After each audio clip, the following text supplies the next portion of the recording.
नमस्कार, तुम्ही पाहताय मराठी मंडई। मस्साजोगचे सरपंच संतोष देशमुख हत्या प्रकरणातील धागेदोरे आता हळूहळू उलगडू लागले आहेत। संतोष देशमुख हत्या प्रकरणात वाल्मिक कराड आणि त्याच्या इतर साथीदारांविरुद्ध आरोपपत्र दाखल करण्यात आले आहे। आता कोर्टात खटला सुरू झाला असून पहिली सुनावणी पार पडली आहे।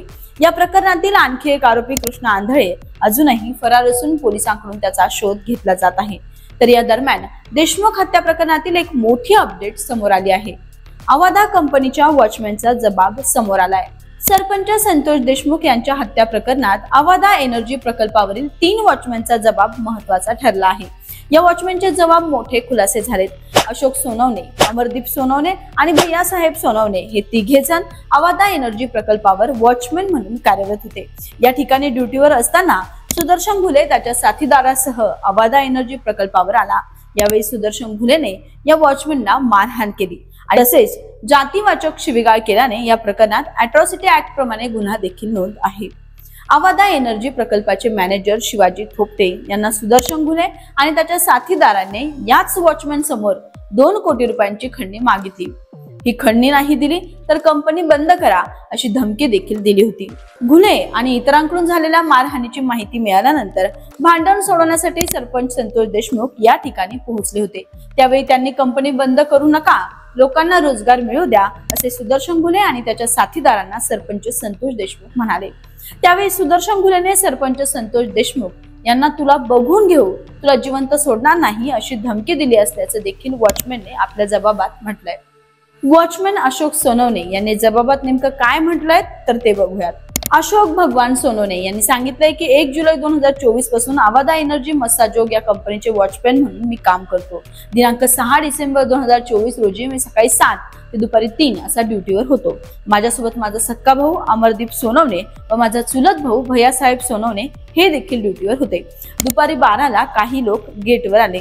सदर गाडीमध्ये टाकळी येथील सुदर्शन घुले, प्रतीक घुले, सुधीर सांगळे व एक अनोळखी इसम होता।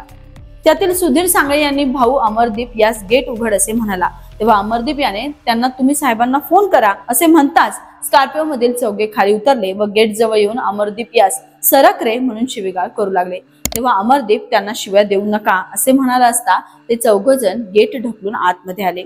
अमरदीप यांना आतमध्ये जाण्यास विरोध करत असताना सुधीर सांगळे याने त्याला ढकलले। मी व भैयासाहेब सोनवणे मध्यस्थी करून सोडवासोडवी करीत असताना सुदर्शन घुले हा मला म्हणाला की तू मस्साजोग महाराचा आहेस ना? मी सुदर्शन घुले, वाल्मिक अण्णा कराडचा माणूस, धेडाच्या तुझी लायकी आहे का माझा रस्ता अडवायची, तुझ्या आईची, असं बरंच काही त्याने म्हणून काठीने डोक्याच्या मागील बाजूस मारहाण केली। त्याने आम्हाला जातीवाचक शिवीगाळ करून तुमच्याकडे बघायचे का असे म्हणून जीवे मारण्याची धमकी दिली। सदर वेळी आमचे मॅनेजर शिवाजी थोपटे हे आले असता सुदर्शन घुले व त्याच्या इतर साथीदारांनी त्यांना 2 कोटी रुपये खंडणी द्या नाहीतर कंपनी बंद करा अशी धमकी देऊन शिवीगाळ व धक्काबुक्की केली। त्यावेळी मस्साजोग गावचे सरपंच संतोष देशमुख हे त्या ठिकाणी आले व कंपनी बंद करू नका, लोकांना रोजगार मिळू द्या असे सुदर्शन घुले व त्याच्या साथीदारांना म्हणत होते। आणि त्यावेळी सुदर्शन घुले याने सरपंच संतोष देशमुख यांना सरपंच तुला बघून घेऊ, तुला जिवंत सोडणार नाही अशी धमकी दिली। एकंदरीत आता धागेदोरे वाल्मिक कराड पर्यंत जुळले आहेत। धनंजय मुंडेंचे नाव अद्यापही कुठेही समोर आलेले नाही। खंडणी कुणासाठी घेणं सुरू होती हे अद्याप स्पष्ट झालेले नाही। त्यामुळे सरपंच संतोष देशमुख यांना न्याय कधी मिळेल, या संपूर्ण घटनेचा मुख्य सूत्रधार कोण समोर येईल, कुणाचं नाव समोर येईल हे तपासांती समोर येईलच। या प्रकरणात रोज नवनवीन खुलासे होत आहेत। यावर तुम्हाला काय वाटतं? तुमचं मत कमेंट बॉक्स मध्ये लिहायला नक्की विसरू नका। आणि चॅनलवर नवीन असाल तर आपल्या मराठी मंडई या YouTube चॅनलला सबस्क्राईब करायला अजिबात विसरू नका। धन्यवाद।